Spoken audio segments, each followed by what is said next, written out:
Good evening. I want to welcome you to our Revelation class.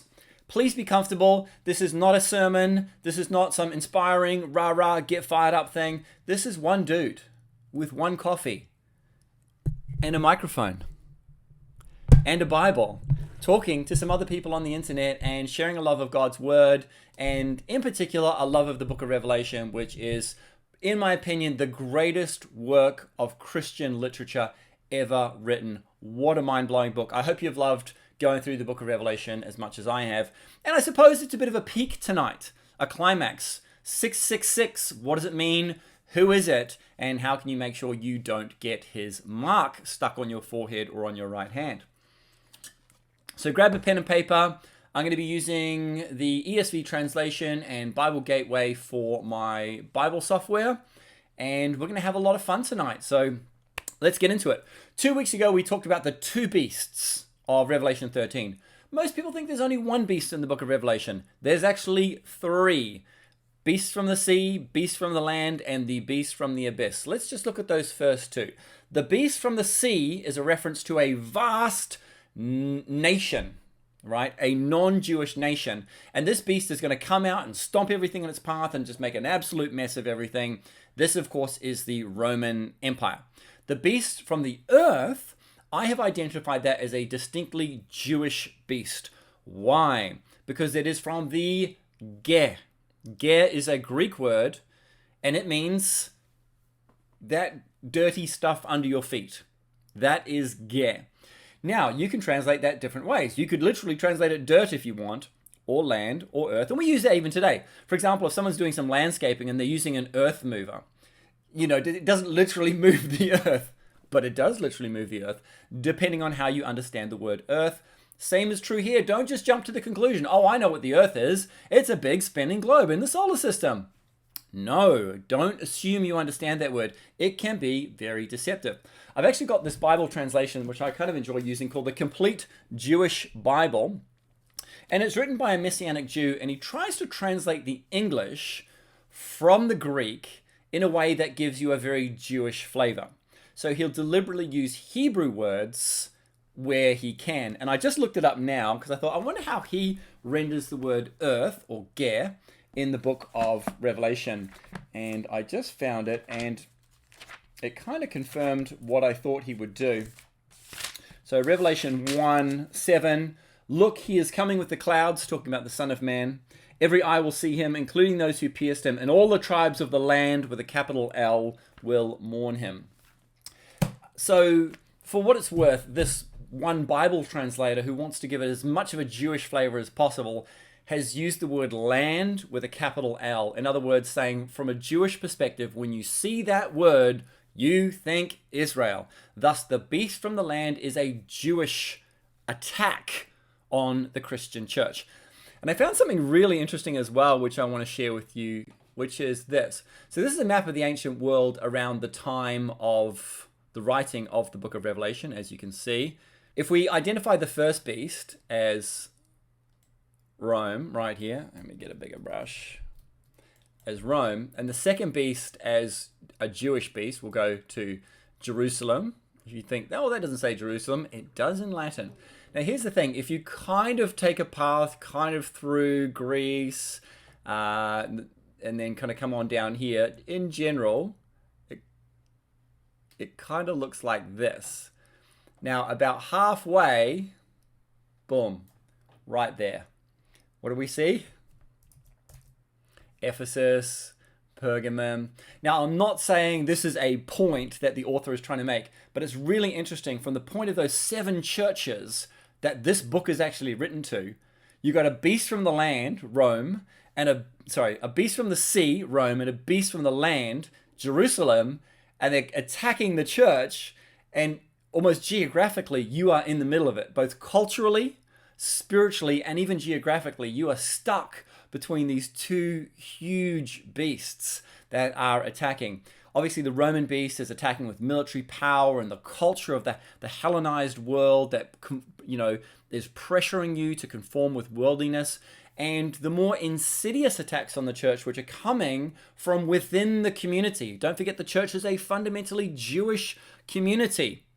You say, well, weren't there Gentiles in the church? Yes, grafted in. It is very much an Israel thing. And what's happening is these false teachings are coming in. We looked at even a couple of those false teachings. The Antichrist false teaching, which is denying Jesus's physical body and denying the Son. And what was the other false teaching we looked at?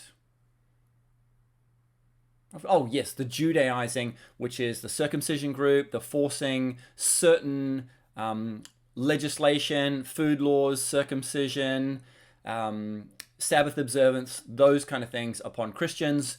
And of course, Paul's concept of the gospel is we don't have to practice that anymore. So we have Judaizers, Antichrists, and there's another group called Nicolaitans mentioned in chapters 2 and 3 of the book of Revelation. And people suspect that they were bringing in these teachings which said it's okay to be sexually promiscuous. If you want to have sex, you just do it. If you want to have sex in whatever way you want, you do that. It's okay. God is very cool with that.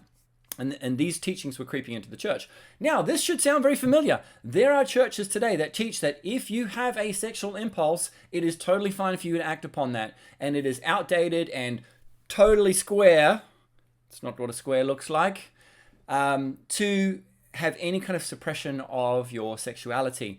And these were the teachings that were creeping into the church in the first century, and they are very much entrenched in many so-called Christian churches today.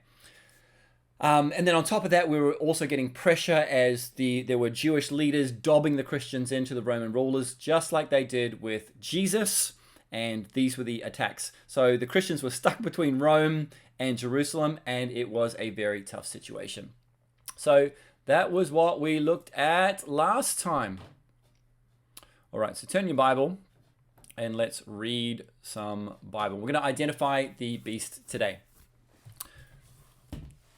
All right, let's start in verse 15. And it was allowed to give breath to the image of the beast, so that the image of the beast might even speak and might cause those who would not worship the image of the beast to be slain. It also causes all, both small and great, both rich and poor, both free and slave, to be marked on the right hand or the forehead, so that no one can buy or sell unless he has the mark. That is the name of the beast or the number of its name. This calls for wisdom.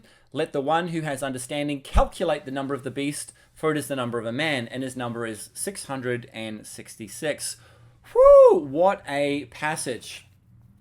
So let's see if we can figure this out. Now we've established that the beast is an empire, but it is also a man. And this is very common, that there's a specific reference point and a general reference point. The general reference point is the empire, the Roman Empire, but there is also a man in mind. So what I want us to do now is deduction. Okay? We're going to do some Sherlock Holmesy stuff. We're going to do some deduction. And what I'm going to do is I'm going to give you some parameters, some limitations on the identity of the beast. In other words, if the text says this about him, then that excludes a whole bunch of people. I shared this a couple of times. When I was growing up, I was really scared that I was the beast of Revelation. I thought I'm a pretty bad person. I have a lot of bad thoughts going through my mind. Is this possibly me? And I was like, well, it is a man. I'm male. Okay. I guess, sheesh, there's 50% of the world's population excluded. All you girls are lucky. It could be me. I'm still in the running. His number is 666. And then I calculated like the letters in I have 3 names, in first, second, and middle. And my last name has 6 letters. My middle name has 6 letters. Thankfully, my first name only has 5 letters. So I was off the hook. Great news. I am not the beast of Revelation as far as I know. But what we need to do is sort out the parameters, limit it until we kind of come up with, ideally, one person.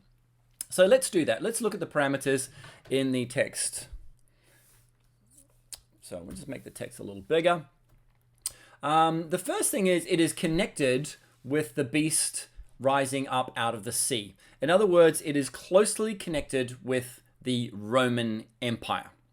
Okay, so that's the first thing we're going to do. Closely connected with the 4th beast of Daniel chapter 7, i.e. the Roman Empire. Secondly, it is a man. In verse 18, if you look down here, it says, for it is the number of a man. Anthropos. So, has to be a man. What else? Well, in verse 18, it says, this calls for wisdom.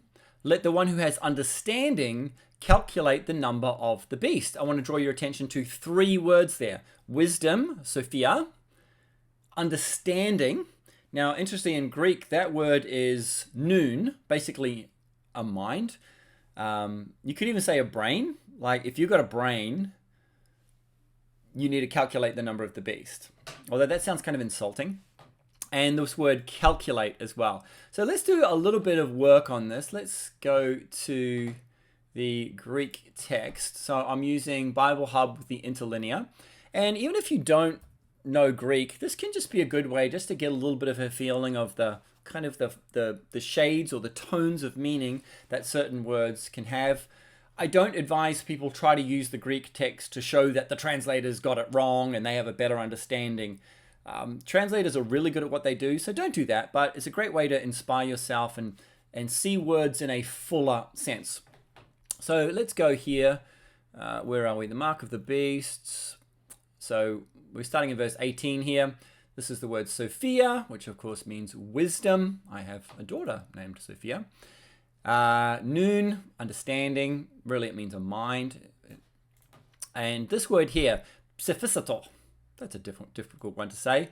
Let him count. Now, here's a little tip about how you can do some great Bible study online. You'll notice there's a number up here, and that is a Strong's Concordance number. So you can just click on that, and it will take you to Strong's. There you go, Strong's Concordance. It'll tell you how to pronounce it. Psephisator.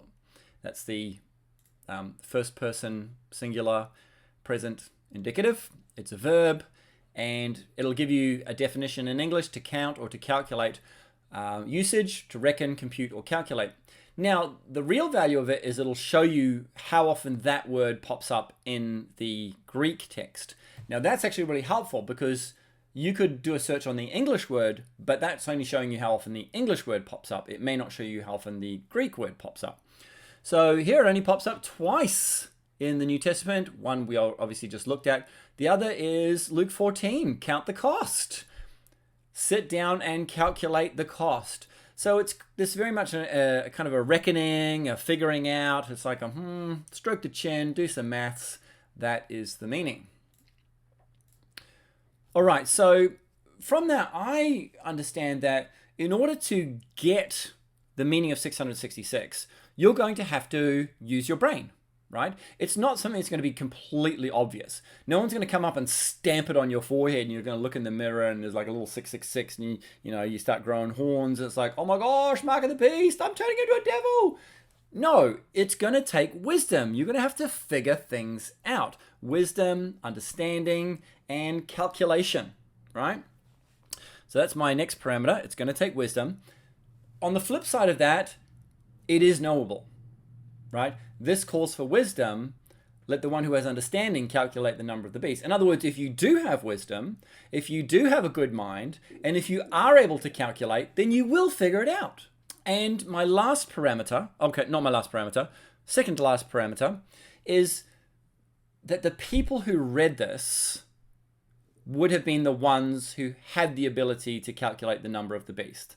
If that makes sense.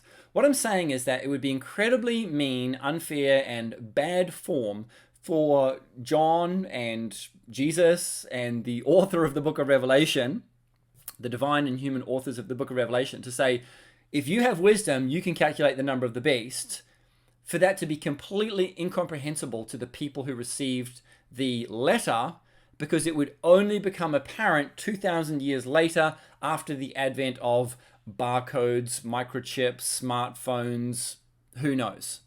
Does that make sense? Like, you can't just simply say, hey, you figure out this code and then write it to 7 churches in Asia Minor in the 1st century, knowing that they have absolutely no chance of figuring it out because it involves modern technology. So that's another one of my assumptions. That's a parameter. It has to have been comprehensible, knowable, calculable to the first recipients, the first audience of this text. Okay, so those are my parameters. Oh no, sorry, one more. I keep forgetting the last one. This is a little bit random, but I'm going to throw it in there anyway. Recently, at a place called Oxyrhynchus, there was a group of papyri found. Okay, so this is a place in Egypt, and they found a whole bunch of old texts written on basically reed paper. And in this one right here, Papyrus 115, in this place called Oxyrhynchus, that's a great name, they found this little scrap, which is from the book of Revelation. They found a whole bunch of scraps, by the way, but in this one contains this little guy here. Now, what's interesting is it contains an alternative to 666. And I'm going to go in close here.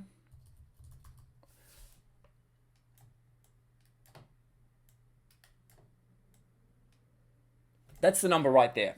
This is actually spells 616, 50 less. Now that's really interesting because it means that there was an early reading. This is very early in case you can't tell by how gross it is. This is a very early reading of the book of Revelation. It is, I believe, 2nd or 3rd century. So very old. Now here's where things get interesting. The media found out about this and was like, oh my gosh, all those stupid Christians have been wrong all this time, lol.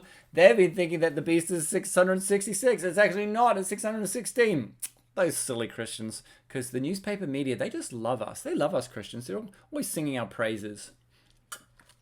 Here's where things get really interesting. When you look at the word before it, it's this letter here, which is the letter eta. The word is and that is the Greek word or. So what scholars have speculated is that or 616 is that before this, obviously it's missing, there's a gap there, that before that is the traditionally known reading of 666. In other words, the Oxyrhynchus papyrus has the number of the beast is 666 or 616. In other words, some scribe has taken it upon themselves to give you an alternate number. That to me is absolutely fascinating. Why would a scribe do that? And the answer is probably with a different spelling of this person's name that was well known, you got a different number. So that's going to be my last parameter, that you have to be able to spell this person's name 2 different ways. One of them comes out at 666 and one of them comes out at 616. Okay, before we get into narrowing down who it is, I want to look at bad methodology of discovering the identity of the 666 beast. And I've got a couple of examples. Believe it or not, it's not hard to find examples. You just open the internet. Okay, the first example I want to give you is this application for a patent. And it is for cryptocurrency system using body activity data. Well, that sounds suspicious. Cryptocurrency, they probably want to implant you with some kind of mark. They'll probably call it the mark. And you turn you into some kind of cryptocurrency mining, drone. And then you connect it up to the system and you can buy or sell with crypto.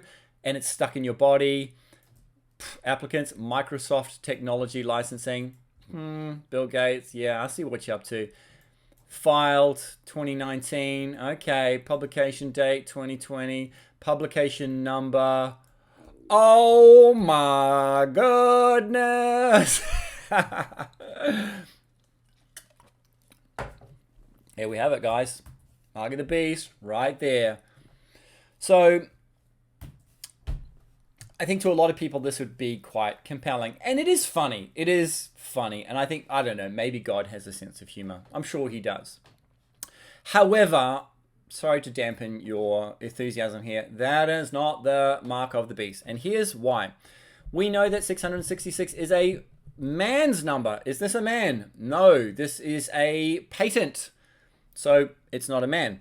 Connected closely with the 4th beast of Daniel chapter 7, i.e. the Roman Empire. Is this connected with the Roman Empire? No. So negative on that one. Knowable to the original audience? Definitely not. Takes calculation? Not really. It's just kind of written there. I guess you have to kind of dig through the internet to kind of spot it, but it's kicking around on forums, so it doesn't take a lot of wisdom and calculation. Connected to the number 666? No. You might say, what are you talking about, James? There it is, right here, 666. It's actually really not. If you look at this number here, this number is not 666.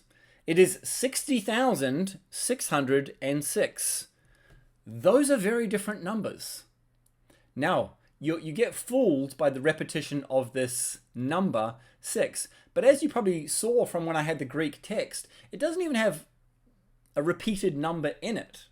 Because it's not 666, it's 660 and 6. So that repeated number that you get in English, and with this here on this patent application, is actually not even in the original Greek text.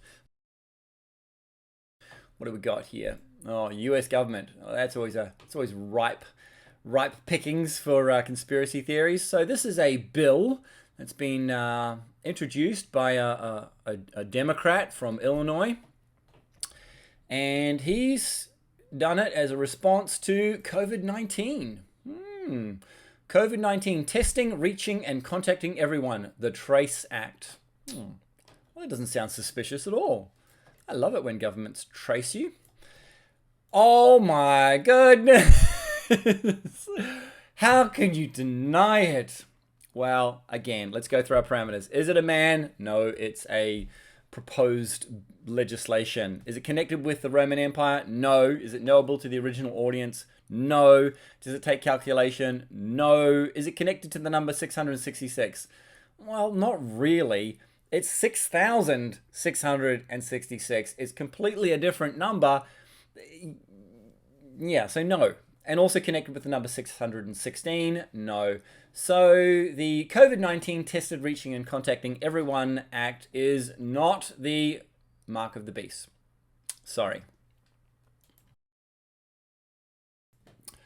Okay, I would like to give you one more example of how you can understand 666 really, really badly.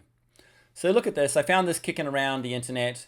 On the top you have "in the name of Allah." This is from the Quran. At the bottom you have Revelation 13, the Greek number 666. And yeah, you look at them at first blush and they seem really similar. Have we solved the mystery of 666? You simply look at the beginning of the Quran and there it is. The first thing I do with this is I simply look up the beginning of the Quran and make sure that the guys who did this have been honest. So let's just go, we look up the word Allah because that's obviously one of the words there. And we have the Arabic calligraphy for Allah here. I'm just going to dump this into Photoshop. Boom. And we're going to superimpose that simply to make sure these guys are being honest. I'll just shrink it down a bit. And there we have it. It's a perfect match. No, it's not. So, okay, we need to do something. You notice this line above. So obviously we need to make that line match up with the line above. So let's just rotate it 90 degrees. Okay, done. Okay, that seems closer, though it's not quite right. Ah, I see what we need to do. Just need to flip it on the horizontal axis. Done. It's a perfect match. It looks just like that. Not quite, but it almost looks like the Greek number 60. And all you have to do is rotate it 90 degrees and then reflect it on the horizontal axis, and it almost looks the same. This is just absolutely dishonest. On top of that, those swords are not even in the text. They simply added them, like, oh, you know, Islamic, you know, they got like swords and stuff. So as I mentioned, we're looking for someone who is a man, very closely connected with the fourth beast, i.e. the Roman Empire, knowable to the original audience of the book of Revelation, whose name can be calculated, figured out with a little bit of wisdom, a little bit of wriggling around, to get to 666 and also 616. Well, I've done those calculations. I'm going to walk you through it, but before we do, I actually would just want to show you what the beast of Revelation looks like. My friends, this is what the beast of Revelation looks like.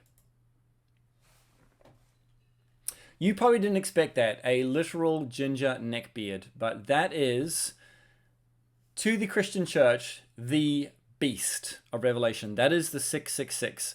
So hold that thought and let me show you how I got there. Okay, so a man, right? No women. Closely connected with the fourth beast of Daniel chapter 7. Now we have to assume it's some kind of a ruler, right? This thing has authority. He's making decisions. He's forbidding people. He's persecuting. He is in charge. So we're looking for a Roman ruler who's a man. They all were. Knowable to the original audience. That is somebody that the original audience would go, that is a beastly person. That their name ends up to 666 and 616. Well, if you go to Revelation 17:10, there are also 7 kings, 5 of whom have fallen, 1 is. and the other has not yet come. And when he does come, he must remain only a little while. That present tense right in the middle there, one is very revealing. Because what we can figure out is that the original audience of the book of Revelation was living during the reign of a sixth king, right? 5 have fallen, 1 is, the other has not yet come, right? So king number 6, ruler number 6, is the contemporary, the Roman ruler during the time of the writing of the book of Revelation, and thus a very plausible candidate for the beast of Revelation. Let's keep going. Okay, so I think all we need to do now is simply count through the list of Roman kings until we arrive at number 6, and that is going to be a very good candidate for the beast of Revelation, because that's who the original audience would have first thought of when they thought of a beastly Roman ruler. So let's just simply go through the numbers. Now, I'm going to do something a little bit different here. Even though Augustus is the first who appears on the list of Roman emperors in Wikipedia, you can see here he is a member of the Julio-Claudian dynasty. Who do you think was the first member of the Julio-Claudian dynasty? We've got Claudius down here, but we don't have Julius. So, of course, Julius was the first Roman king in that sense. Now, he's not on the list, and if you think I'm being dodgy, think about it like this. Julius Caesar, his name was Caesar. Every single other king after him took the name Caesar because they were acknowledging him that he was the first. So I really don't think you can go past Julius Caesar as the first Roman king in the mind of a first century Jew. So I've got Julius Caesar at number 1, Augustus at number 2, Tiberius at number 3, Caligula at number 4, Claudius at number 5, and here we come to number 6. This is the Roman emperor who was alive. So far, this is our best candidate for the beast of Revelation, and it is this guy right here, Nero. That is the best candidate we've got so far for the beast of Revelation. Is the beast of Revelation Nero Caesar? So remember when you were at school and they made you learn Roman numerals? The first thing you probably noticed is they're actually not numerals in the way that we think about them. They're actually letters. And this was how people did arithmetic in the ancient world. They would use letters to symbolize numbers. We use different symbols for numbers, but that's not the way they did it in the ancient world, including in Latin, Hebrew, and Greek. So what you could do is you could take somebody's name, take those letters, give it numbers, and you could come out with a number. So let's do that with Nero Caesar and see if we come up with the magic number. So I'm going to write his name out in Greek here. So how do we spell it? N-E-R omega non Neron Caesar. That's what his name looks like in Greek. Now, the New Testament, including the book of Revelation, is written in Greek. So this might be the first thing you think to do, is to run these Greek letters through this arithmetic thing and see which numbers come out. And people have done that, and it comes out at some random number. However, what a lot of people have noticed about the book of Revelation, and this requires a little bit of wisdom, a little bit of understanding, is that it is a deeply Semitic book. It contains a lot of words in Hebrew. You might have noticed Apollyon, he's given his Hebrew name first, Abaddon. And we find out the place of the great end times battle is a place called Armageddon. And the text specifically says in the Hebrew tongue, this is called Armageddon. So interestingly, they give this place name in the Hebrew tongue. They give the name of the king of the abyss, first of all, in the Hebrew tongue. And a lot of people have speculated that if John is not writing in Hebrew, he's certainly thinking in Hebrew. And some people have pointed out certain aspects of the book that are deeply Hebraic. For example, one little example that I really love is if you look at the description of the mighty angel who stands with 1 foot on the sea and 1 foot on the land, we find that he has, where is it? Hoi podes auto hostuloi puros, his feet as pillars of fire. Now, you'll notice with that phrase, it kind of doesn't really make sense, because how could your feet be like pillars? I mean, your legs could be like pillars, right? I mean, some of us have legs that are very much like pillars. Some of us have legs that are very much like matchsticks and we need to squat. But pillars, more like legs. So why does he use the word feet? And in the ESV translation, they actually correct the mistake and actually translate this word podes, which clearly means feet, as legs. Well, some people have speculated that in Hebrew, legs and feet are the same word. So they're saying John is thinking in Hebrew. So the mind of wisdom, and again, this takes a lot of wisdom, a lot of understanding, a lot of figuring it out, might be able to spot that beneath the Greek text is a mind that is thinking in Hebrew. So let's take the Greek text and translate it back into Hebrew. Again, this is not weird because it's several times in the book he has taken Greek words and said, in Hebrew, it's this, right? So it's not totally out of the realm of possibility.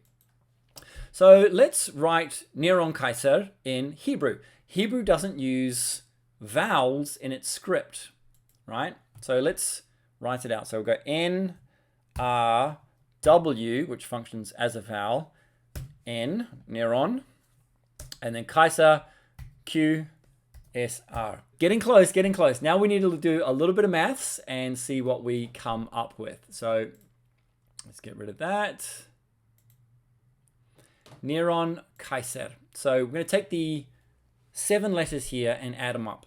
So the Nun is 50, Resh 200, Vav 6, Nun 50, Kuf 100, Zamek 60, Resh 200. We've already had that before. And that adds up to 666. So it seems to me that we have a perfect candidate for the beast of Revelation. When you take Neron Kaiser, take it back into Hebrew, add up the numbers, you get 666.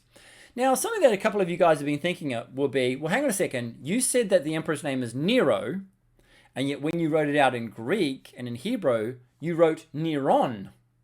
Okay? Why did you add an extra N at the end of the word? Well, it's because in English we use the Latin, and in Latin it was Nero. But in Greek it was Neron, and in Hebrew it was Neron. Let's assume we're talking to a Roman audience who is not familiar with Greek and Hebrew, and maybe is more familiar with the Latin form of his name, and we'll just remove a nun. That means we remove 50 points from his name, which would give us a number of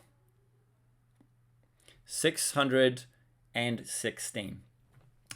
So really interesting there, isn't it, guys? When you use his name in Greek and Hebrew, it comes out to 666. When you transport it into Latin, it becomes 616. And to me, that explains why we have that alternate reading in the Oxyrhynchus papyri. Oxyrhynchus papyri, that's a wonderful phrase. Because the scribe was probably thinking that the people who were going to be reading this were Latin readers, and they knew him as Nero, so he just made it a little bit easier for them by removing 50 points from his name, so that when you took Nero Kaiser, remove that in, it came out as 616, so people would know exactly who he's talking about. So my friends, I think we have our answer. The beast of Revelation is the Emperor Nero. Now there's one more thing we need to do, is ask, was he a beastly person? And for this, we are going to have to give a resounding yes. If you could give a prize for possibly one of the most awful humans in history, certainly in the top 10 would be the Emperor Nero. I am not exaggerating. I've done some research and kind of went through some of the things he did, particular to Christians, and most of it is actually so awful that I actually don't even want to talk about it on this video. If you are interested in some of the depraved, disgusting, bloodthirsty, evil things that he did to people who profess the name of Christ, please feel free to do that research. It's all on the internet. And it just really staggers the imagination how one person could be so utterly twisted. I will say maybe one thing just to give you an idea of what kind of a person he was. He had a wife who was pregnant, and he pushed her down and kicked her to death one day. That just shows you the kind of person you are dealing with. Now, that isn't even the tip of the iceberg of how evil and depraved this person was. But I'll just leave that with you for those of you who don't want to go researching depraved acts on the internet, which I totally understand. It is actually quite depressing. So if you look at what people at the time wrote about Nero, it's really interesting. I think a lot of people in modern times, when they think about debauched, depraved, bizarre Roman emperors, think of Caligula, right? This guy married a horse. And in the minds of many people, that's a pretty high bar. You marry a horse, you're right up there in terms of bonkers. But if you know your history, you'll know that nobody comes close to Nero in terms of bizarre, twisted, and evil. It's basically like if you gave the most powerful office in the land to Hannibal Lecter. So let's look at what some people said about Nero. Again, without going into too much detail, because it's sick. Found this fantastic blog, so I'm going to be quoting from here. Noted church historian J.L. von Mosheim writes of Nero's persecution, foremost in the rank of those emperors on whom the church looks back with horror as her persecutors stands Nero, a prince whose conduct towards the Christians admits no palliation, but was to the last degree unprincipled and inhuman. That is the truth. Roman naturalist Pliny the Elder described Nero as the destroyer of the human race and the poison of the world. I've got a great quote from Apollonius of Tyana here. He says, "In my travels, which have been wider than ever man yet accomplished, I've seen many, many wild beasts of Arabia and India." I think to their mind, that was where all the wild beasts were hanging out. "But this beast, that is commonly called a tyrant, I know not how many heads it has, nor if it be crooked of claw and armed with horrible fangs. And of wild beasts you cannot say that they were ever known to eat their own mother, but Nero has gorged himself on this diet." So Nero was well known to have murdered his own mother. But I think it's really interesting here, the terminology that this guy uses. He says he is a beast with multiple heads. So I think there are a whole bunch of really compelling reasons why we should understand that Nero, the first and most savage and cruel persecutor of the church, was certainly the beast of Revelation. And I think what John is trying to say here is when you compromise, when you give in to the false doctrine, when you give in to the Judaistic false doctrines that are creeping into the church, when you get involved in sexual immorality and idolatry and compromise, and you give up on your faith because it's too tough, guess who you are implicitly marking on your body? Guess who you are saying, I'm with him? You are basically siding with this disgusting, evil, awful person. And you're saying, yep, I'm on Team Nero. Instead of being on Team Jesus, you've decided to be on Team Nero. And I think that was the idea, that for a Christian to deceive themselves and say, oh no, I'm just not ready to really follow Jesus right now, and I'm just going to do a little bit of the stuff I used to do in my past, and it's not so bad. And John is saying, you are marked, you are Nero's, and thus you belong to the beast, thus you belong to the dragon. Don't kid yourself. So hopefully that's really helpful. I've had a huge amount of fun researching all this. To me, it's very compelling. I think this is the answer to 666. Hopefully you agree with me. Let me know in the comments below, and I will see you in a couple of weeks' time.